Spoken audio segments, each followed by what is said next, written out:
Continuamos con nuestra unidad 4, la ciudad literaria. Les decía que la única obra en la cual la ciudad es personaje es en La región más transparente, que en todas las obras anteriores donde aparece la Ciudad de México es una mera escenografía. Bien. Lo que les voy a leer viene en la edición conmemorativa de La región más transparente, y quien lo escribió es Gonzalo Celorio, una autoridad en esta área de la literatura, no como yo, que soy una pobre maestra de preparatoria. Pero bueno, leemos. El primer propósito literario de la América nuestra fue independizar el entorno natural a través de la palabra. Durante el siglo XIX y hasta bien entrado el siglo XX, del argentino Domingo Faustino Sarmiento al colombiano José Eustacio Rivera, del uruguayo Horacio Quiroga al venezolano Rómulo Gallegos, los escritores se empeñaron en describir la naturaleza bravía del continente, sus selvas y ríos, sus pampas, montañas y desiertos, y en dar cuenta de las denodadas y casi siempre frustráneas luchas del hombre por domeñarla, así dice. Guiados por el viejo paradigma que oponía la civilización a la barbarie, planteado por Sarmiento en Facundo al mediar del siglo XIX, pretendieron también, paralela o consecutivamente a la apropiación del paisaje, adueñarse de lo que ahora llamaríamos el patrimonio intangible de sus flamantes países. La historia, la sociedad, la cultura americana para conformar, como meta final de su emancipación, una identidad propia y un lenguaje capaz de definirla y expresarla. Me voy a regresar un poquito. Cuando habla de Horacio Quiroga, de Eustacio Rivera y de Rómulo Gallegos, es la unidad 3, el hombre y la naturaleza. Luego ahora dice: a la vuelta de su historia, la novela hispanoamericana superó el dilema decimonónico del siglo XIX e hizo suyos tanto la naturaleza como lo que José Lezama Lima llamó el arte de la ciudad. En su ensayo Problemática de la actual novela latinoamericana, recogido en El tiempo, tientos y diferencias de 1964, Alejo Carpentier, quien seguramente vio en La región más transparente, publicada apenas unos años antes, el indicio de los derroteros eminentemente urbanos que tomaba nuestra narrativa. O sea, se está refiriendo que Alejo Carpentier, tras leer La región más transparente, vio un cambio de paradigma, un cambio en el que vamos a pasar de la naturaleza como el personaje o como el tema fundamental de cierta literatura a una literatura donde el personaje es la ciudad, en La región más transparente. Esto lo dice Alejo Carpentier. ¿Acaso por lo difícil de la tarea, prefirieron nuestros novelistas durante años pintar montañas y llanos? Pero pintar montañas y llanos es más fácil que revelar una ciudad y establecer sus relaciones posibles, por afinidades o contrastes con lo universal. Por ello, esa es la tarea que se impone ahora al novelista latinoamericano. Por haberlo entendido así, es que sus novelas empiezan a circular por el mundo, en tanto que la novela nativista nuestra, tenida por clásica en los liceos municipales, ni convence ya a las generaciones jóvenes, ni tiene lectores en el lugar de origen, cuando los tiene. Carpentier, 1964. Repito, esto él lo va a escribir un año después de que leyó La región más transparente. Ah, no, no es un año, es unos años antes. Termina la cita. La Ciudad de México, empero, había estado presente en la novela mexicana desde que la novela mexicana existe. Repito, publica Carlos Fuentes La región más transparente. Repito, el personaje es la Ciudad de México. Alejo Carpentier la lee y unos años después escribe esta cita en la que dice que va a surgir una nueva narrativa que ya no va a tener como tema la naturaleza, sino ahora la ciudad. Porque dice, puede ser una literatura más atractiva para las nuevas generaciones que, bueno, pues obviamente ya son más citadinas, ¿no? Y luego dice Gonzalo Celoria. O sea, sin embargo, hay que retomar que no es la primera vez que la Ciudad de México aparece en una novela. Es la primera vez en la que es personaje. Pero en la que aparece como escenario hay una gran cantidad de obras que son las que vamos a leer a continuación. La Ciudad de México, empero, había estado presente en la novela mexicana desde que la novela mexicana existe. La primera novela que puede considerarse como tal escrita en el continente americano es El Periquillo Sarmiento de José Joaquín Fernández de Lizardi.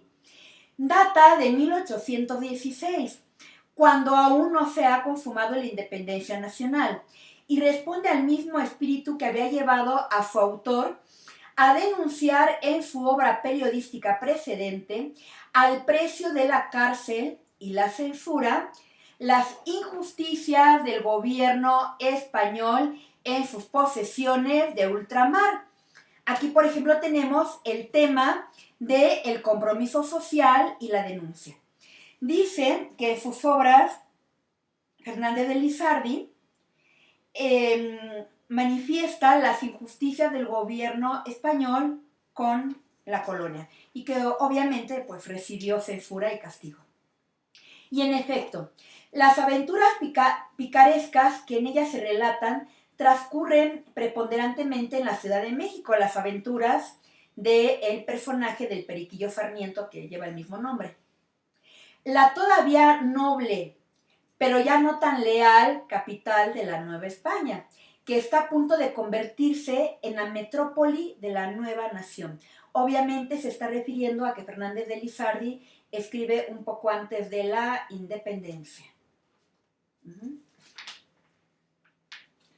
No es de extrañar que así haya sido, porque la preferencia a la ciudad en la literatura mexicana se remonta a la gran Tenochtitlan de los tiempos prehispánicos. ¡Claro! La gran Tenochtitlan, de hecho, fíjense, se los iba a mencionar hace rato, pero no lo hice porque me hubiera equivocado. Nezahualcóyotl tiene un poema que le dedica al emperador Moctezuma cuando está muy enfermo y pues parece que ya va a estirar la pata. Entonces Nezahualcóyotl viene a visitar al emperador Moctezuma, que además de su amigo es su pariente, y escribe un poema dedicado a Moctezuma, pero en realidad también está dedicado a la ciudad de Tenochtitlan. Lo vamos a leer luego.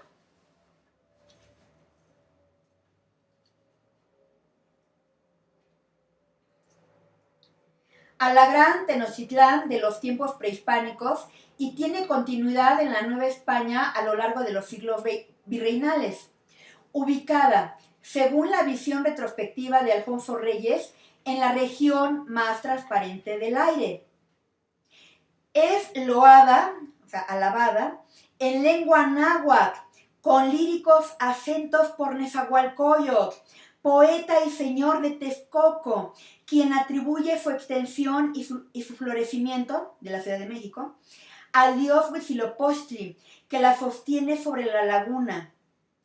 La Ciudad de México es admirada por los conquistadores que, azorados ante su insólita belleza, después regreso a este tema, la equiparan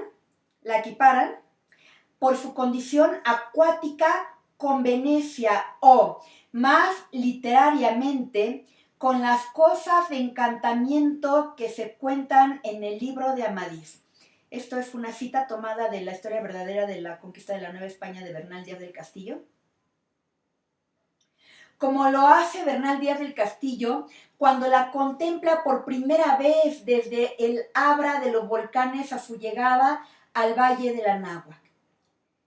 Es descrita, o sea, la ciudad, en lengua latina al mediar el siglo XVI por Francisco Cervantes de Salazar, profesor de retórica de la Real y Pontificia Universidad de México, que la utiliza como escenario para que sus personajes novohispanos, unos y forasteros otros, articulen, mientras la recorren a caballo, los diálogos con los que el maestro pretende enseñar la lengua de Virgilio a sus discípulos.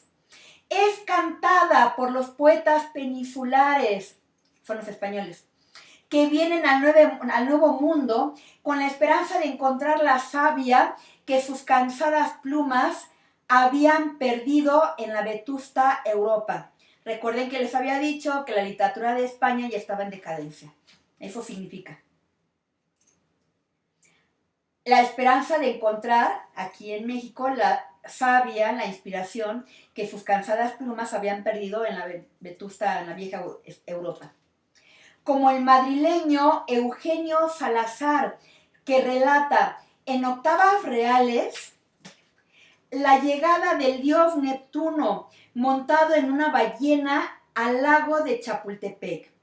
Es magnificada con imágenes hiperbólicas y artificiosas por Bernardo de Balbuena, que la llama con extremado hipérbaton de la famosa México el asiento. E inaugura con su grandeza mexicana la poesía barroca en este lado del mar océano. Es estudiada, en fin, por los viajeros ilustres del siglo XVIII, que la describen en términos científicos y exaltan su belleza, como Alexander von Humboldt, quien de ella dice que debe contarse sin duda alguna entre las más hermosas ciudades que los europeos han fundado en ambos hemisferios. Nada más que hay que aclarar, Bernal Díaz del Castillo se refiere a la México Tenochtitlán. Humboldt se refiere ya a la Nueva España, a nuestro Zócalo, a la ciudad de los palacios, ya. Con la independencia, la ciudad cobra una dimensión moral, ideológica y política que la literatura no solo registra, sino establece y acentúa. Es el escenario de las aventuras picarescas del Periquillo Sarmiento, con las que Fernández de Lizardi se propone moralizar al lector y por ende a sus habitantes, de la ciudad obviamente. El espacio de los crímenes y horrores en el que Manuel Paino hace trajinar en el sentido mexicano de la palabra a los bandidos de Río Frío, así se llama la novela de Manuel Paino, Los bandidos de Río Frío. Al tiempo que levanta un inventario pormenorizado de las costumbres citadinas. El ámbito lúgubre de Martín Garatuza, que Vicente Rivapalacio es el autor de la novela de Virgen y Casada, Monja y Mártir. Recrea en sus novelas históricas para remarcar el oscurantismo de los tiempos coloniales que el pensamiento liberal se propuso proscribir. Proscribir es desaparecer. En La Musa Callejera, es el título, de Guillermo Prieto, en las obras de teatro de José Tomás de Cuéllar, en La Rumba de Ángel de Campo, la Ciudad de México es el foro de las expresiones populares donde se manifiestan y se dirimen las diferencias sociales. Se crean las leyendas y se forjan los valores nacionales. Es la ciudad pecaminosa de Federico Gamboa. Federico Gamboa escribió una novela en la segunda mitad del siglo XIX titulada Santa. La protagonista de la novela es Santa. ¿Quién es Santa? Una indígena que fue engañada por un militar y que es arrojada de su hogar y se convierte en una prostituta. Entonces, la novela de Federico Gamboa es la vida de una prostituta. Por eso se refiere a que es la ciudad pecaminosa de Federico Gamboa. La ciudad revolucionaria de Martín Luis Guzmán, la ciudad obrera de José Revueltas, la ciudad del crimen perfecto de Rodolfo Usigli. Y lo que viene es lo que ya les había dicho. Escenario, foro, telón de fondo, objeto de la evocación y del deseo, prosopopeya de los ideales o de las miserias de sus habitantes, metonimia de la abyección y del pecado. Todo eso y más había sido la Ciudad de México en la literatura que la nombra y la construye, en todas las obras que anteriormente les he leído, pero nunca había sido personaje, hasta que Carlos Fuentes le confiere el papel protagónico de la región más transparente. Un personaje multifacético, electrizante, convulso, admirable, atroz, más imponente que la Pampa de Sarmiento, se refiere a la Pampa Argentina, más impetuoso que los ríos de Quiroga, los ríos de la selva amazónica que describe Horacio Quiroga en sus cuentos, donde el tema es la naturaleza. Más intrincado que el sertón de Guimaraes Rosa, más voraz que la selva de José Eustaquio Rivera, otro autor del tema de la naturaleza. A Arturo Cova, personaje de La Vorágine, es el título de la novela, y sus acompañantes los devora la selva. A los entonces 4 millones de habitantes del Distrito Federal, que constituyen la ciudad, se los traga la ciudad misma. Dice, así como en La Vorágine a los protagonistas se los traga la selva, en la región más transparente, a toda la gente que aparece, todos los personajes se los traga la ciudad. Como Huitzilopochtli, que para mantener encendido el fuego cósmico que da la vida, ha de alimentarse de los corazones de los hombres. Los devoró la selva, concluye La Vorágine. Nos devoró la ciudad.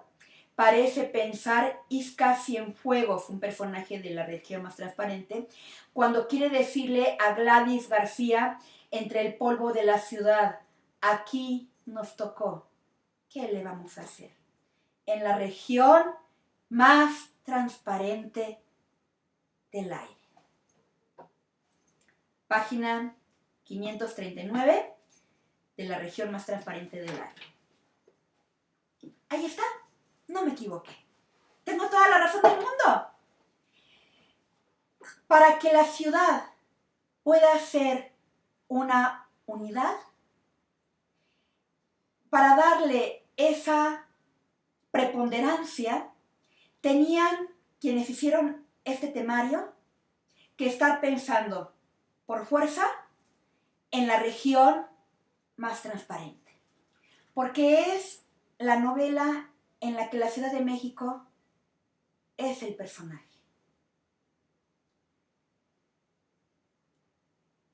Y que en todas las obras literarias anteriores a la región más transparente, yo lo había pensado bien.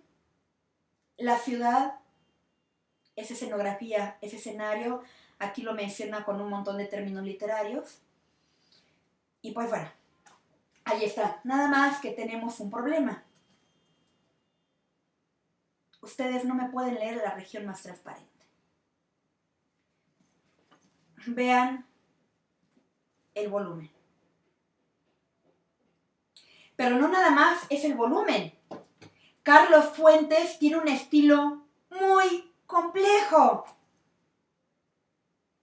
que para alguien que apenas está aprendiendo a leer no se le recomienda empezar con algo tan difícil. Por ejemplo, si vamos a leer algo de Carlos Fuente, bueno, quizá algo más sencillito, como sus cuentos del Chacmol o como Aura, pero no sus grandes novelas que lo consagraron, como La región más transparente o La muerte de Artemio Cruz, que además, dejen de la extensión, tienen un estilo literario bastante complicado que a ustedes les va a provocar muchísimos problemas.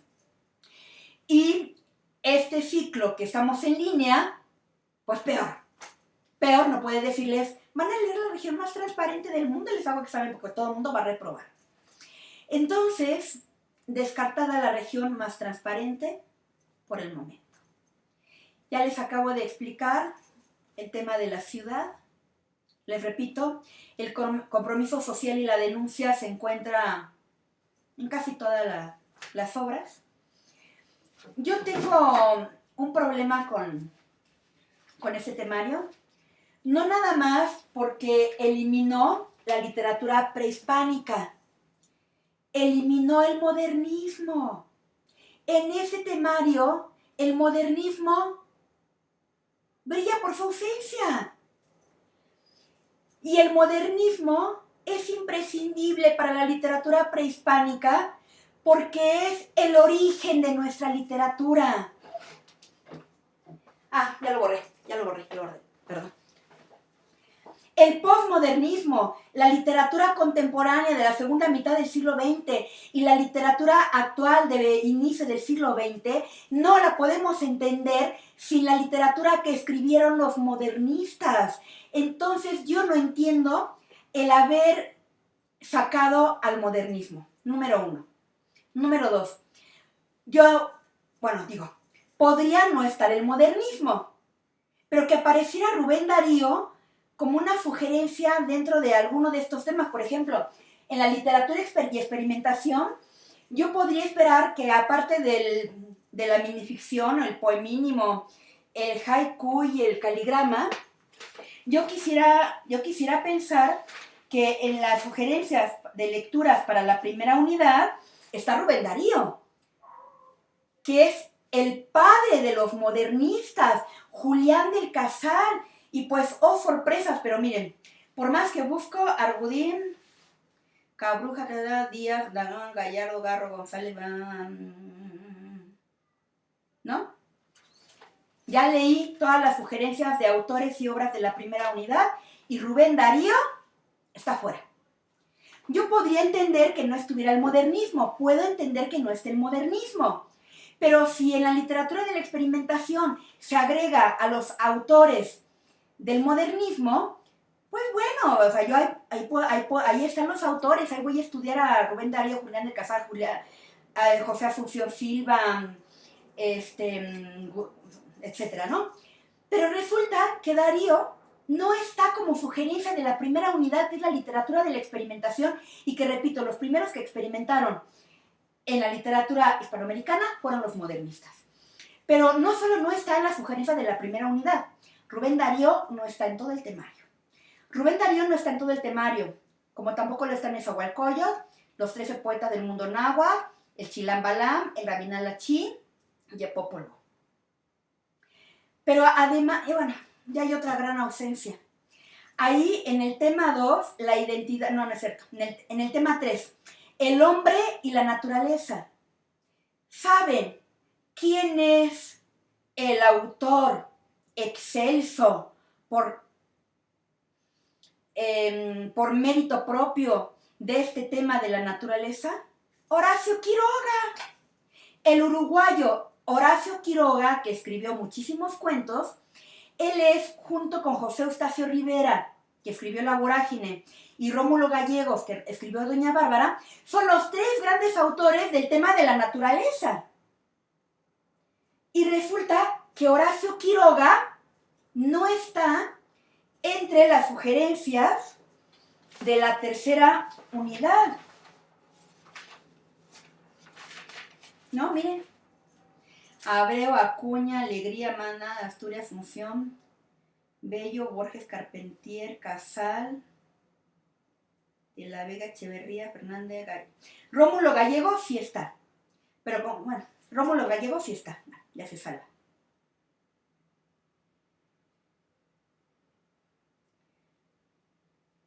Guillén.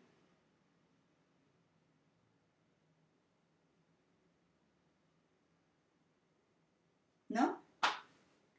No está José Eustacio Rivera. Ah, no, sí está, perdón. José Eustacio Rivera sí está. Tierra de Promisión, aunque su novela más importante es La Vorágine. Pero Horacio Quiroga brilla por su ausencia. En la unidad 3, que es El hombre en la naturaleza, y que además me piden que veamos el cuento, no está el autor más importante del tema de la naturaleza y del género del cuento, no está. No. Yo puedo ser muy distraída y decir, sí está, pero no lo vi, como a José Eustacio Rivera y a Rómulo Gallegos. No, Horacio Quiroga no está en la unidad 3. Pero además, en la unidad 3 tenemos a Nicolás Guillén. Y Nicolás Guillén no pertenece al tema del hombre en la naturaleza. Nicolás Guillén pertenece a la segunda unidad, la identidad nacional, el indio y el negro. Nicolás Guillén es el máximo representante de la poesía, cuyo tema es el negro. Nicolás Guillén no es de la unidad 3, es de la 2. Bueno, otro paréntesis.